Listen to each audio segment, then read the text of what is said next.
আমার মা বলছিল, আমার মা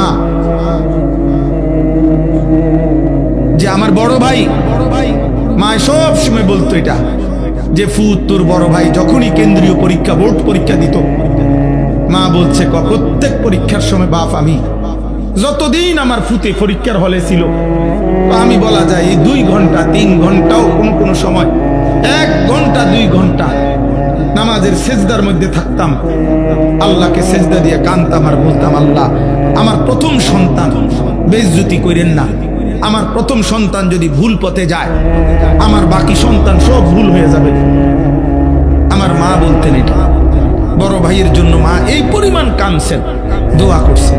আলহামদুলিল্লাহ, মার 4th শ্রেণী পড়ুয়া মা, ক্লাস 4 স্কুলে আমার আম্মা পড়ছে বেটা, এই কদ্দুর বেটা।